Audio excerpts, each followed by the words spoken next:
This episode of the Children's Literature Podcast is brought to you by me finding out that I'm a Swiftie.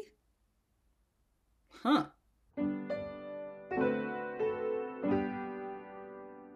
It's summer break, so I thought I'd mix up the show a little bit by doing something a little non-traditional. I'll have to ask you to forgive this.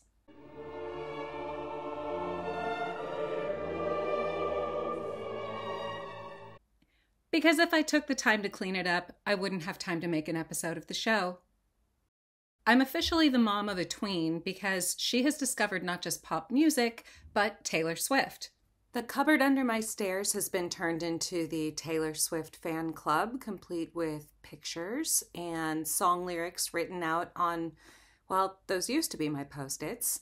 There's lights, there's more pictures. There's a place to say, hey, those are my scissors.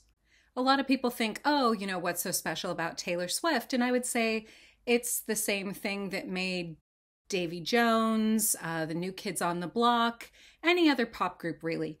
Teenagers change, the pop acts change, but pop music doesn't really change. They sing about love, romance, breakups, discovering who you are, and every generation of kids will discover this music for themselves, and it's brand new to them and terribly exciting. Now that I've had the, let's call it opportunity, to listen to the entire Taylor Swift catalog about 900 times on a loop, I actually realized that her songs present a unique opportunity to teach something about poetry. There's lots of different kinds of rhyming, but the one we probably think of most often, especially in the English language, is what you'd call a perfect rhyme. This is where not only the sound of the words is the same, but the stress on the syllables. Words like celebrate and delegate. You can kind of hear that they not only have the same number of syllables, but the stress falls in the same place. Celebrate, delegate. They also both end with that ate sound. So that's a perfect rhyme. That's not what you actually hear in a lot of Taylor Swift's most popular songs. The song in particular that I want to look at is Blank Space. From the point of view of a pop song, the chord progression's pretty conventional. It goes from an F to a D minor to a B flat to a C.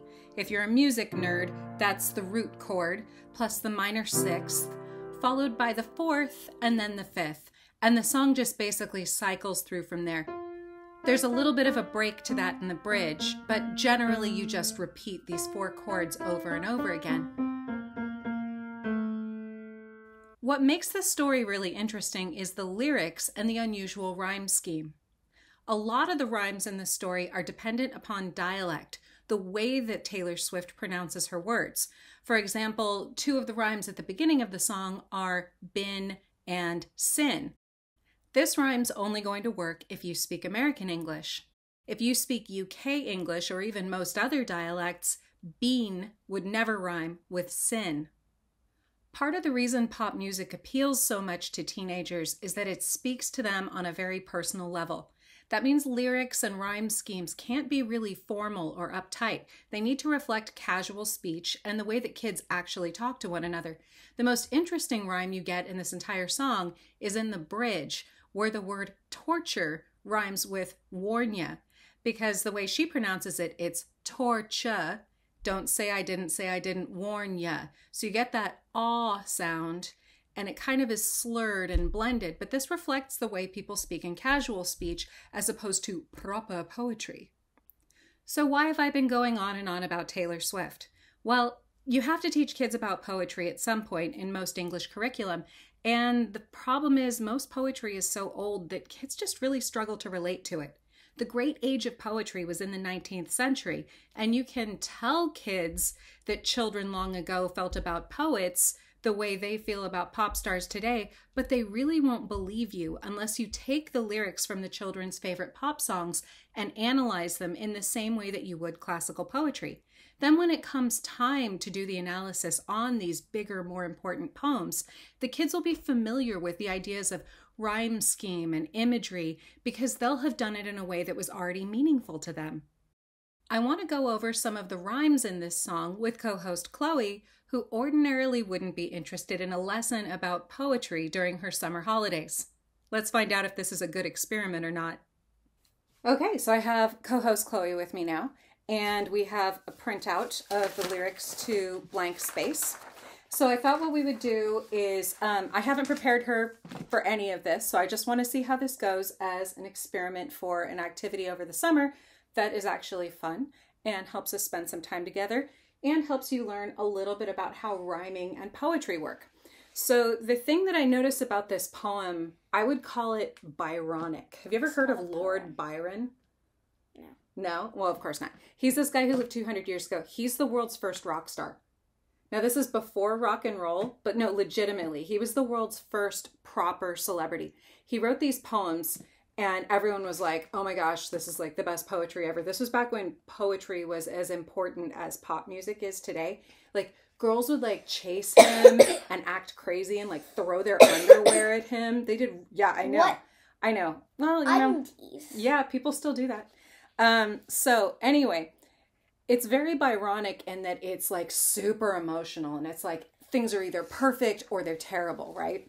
So what I want you to do is look where things have been paired, where there's like wild opposites, because that doesn't. Oh, I can do this. Oh, I know you can do it. So, because it doesn't just come up in the rhymes, it comes up in the structure of the song itself. So, like we have right here at the beginning, we have this rhyming pair. We've got bin and sin. Okay, so let's find some more rhymes as we go down. So, face and play. So because those don't rhyme perfectly, but they have a sound. They have that A sound. Yeah. And then there's tie, fly. Friends, ends. Yeah, friends. Ends. And then I think hand and weekend. Hand and weekend, they both have an "nd." So I would say there's an alliterative quality, because there's alliteration is where the sounds match. It's where the sounds that match are consonants as opposed to vowels. So maybe just highlight the ND sounds. And then there's the interesting thing is the actual chorus doesn't actually have a lot of what you would call rhymes in it. It's really more of a story, but but they have like the same tune in each line. Yeah, the melody is very simple. Same tune-ish. Now there's a little bit far and scar. I do see that there. But we'll come back to the actual lyrics later. Right now I just want to look at the rhymes. Insane and name. Insane and name, do you think? Well, so those are interesting actually, because so you have A-N-E and A-M-E. So you have that They A. kind of sound the same. Yeah, you do have like that A sound. So you have insane and your name. And the interesting thing is that N and M are both sounds that you would call nasals, because they're produced using your nose. Like do this, go It's silly, huh? But you use the same part of your body. You use your nose to make that sound. The only difference between an N... without our nose, we wouldn't be able to say the alphabet. No, you need like your nose, the top part of your mouth, your throat. There's a whole fascinating field of study just about this. I know your nose connects to your mouth, but I thought that was only for like smell. No, it's actually really important for producing certain sounds in speech. So here you go. So we have skies and lies. Skies, lies. I'd say things and queen aren't really a rhyme. Yeah. See, and here's another one where there's another interesting one where she has similar sounds, but again, pairing the nasals. So you have storms and thorns. So you have O-R-M-S and O-R-N-S. So storm, thorn, right? She and jealousy. She, jealousy. So that has that E sound at the end. These are not totally classical perfect rhymes. I'll tell you what those are in a second. I think leave and daydream. Leave and daydream, not really. Okay. And then this is, I think, the most interesting rhyme in the whole song. Yeah. Because it only works because of the way she pronounces the word casually. Like, how does she say the word torture? Does she say torture the way a British person would? No. How does she say it? She says torture. Yeah. Right? Which is a bit of her dialect, but it's also her being more casual, right? So she says, boys only want love if it's torture. That was the line that made me think this is a very Byronic type of poem. And later one day when you learn a little bit about Lord Byron's poetry, you'll be like, oh, okay, I get it. Because it's like, you're tortured by love and it's so dramatic. Okay, I found two words that definitely rhyme. Torture, yeah, and yeah. Yeah, that's true. Yeah. But the way she says torture and warn ya, the sounds go together because she's being casual enough and she's slurring the words enough that she's forcing a rhyme where one doesn't naturally exist.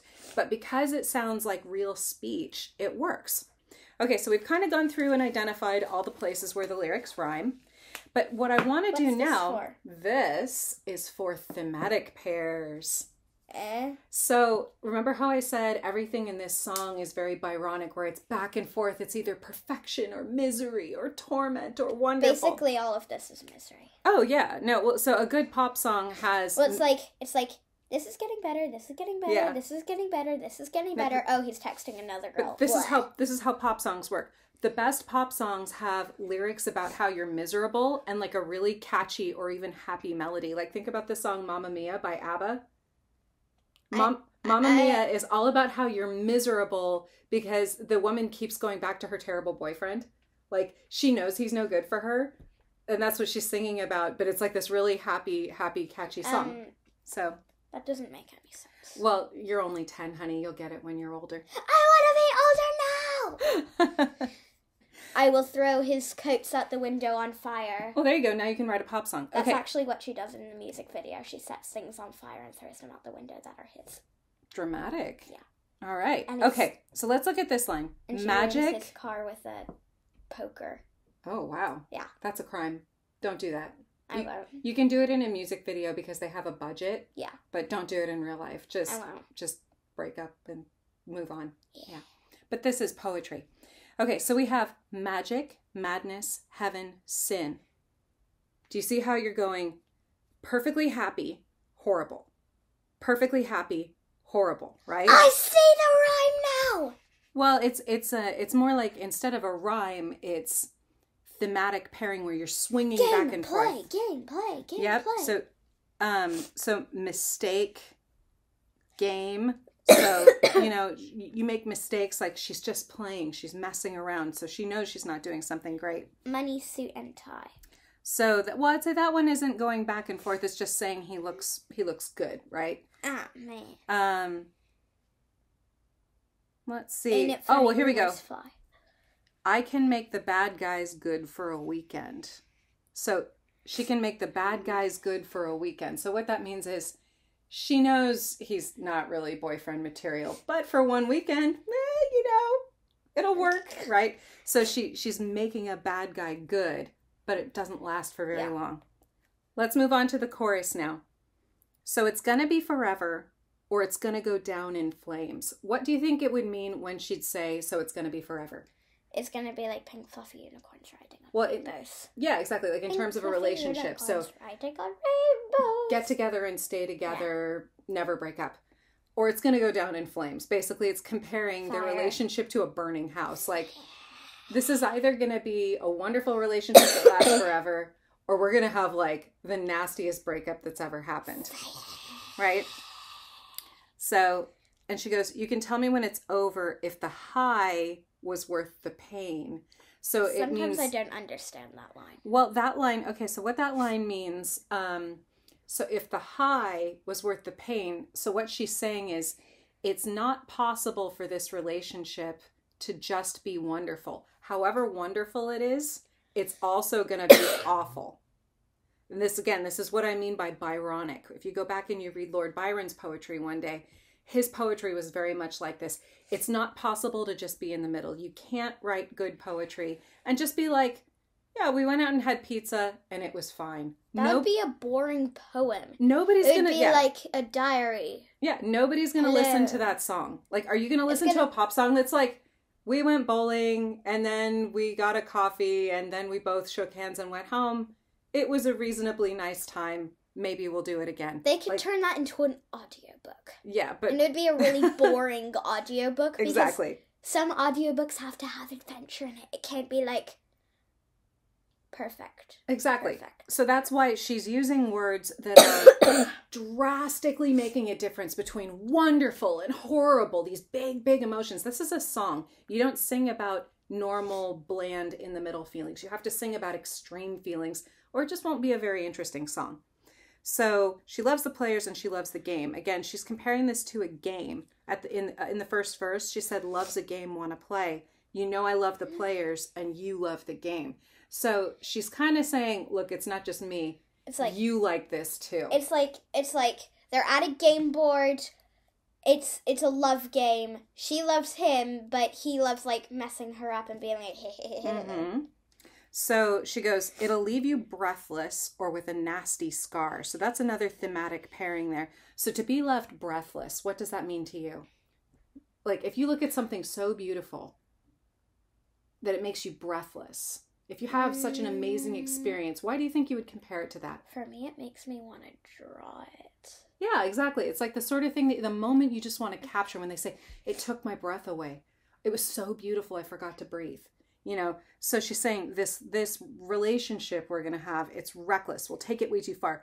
So it's either going to leave you breathless, meaning it'll be like, wow, that was the most amazing experience I've ever had. Or it'll leave you with a nasty scar. Yeah. So it'll be like a scar in your mind. So this is something powerful, and powerful things can also be dangerous. If it actually left you breathless, then they would die within a few minutes. But now here's the interesting part. When she wrote this song, so she's talking to this guy. I've got a long list of ex-lovers. So she's saying, I have a whole bunch of ex-boyfriends. I've got a list of them, and I'm prepared to add your name to my list of ex-boyfriends.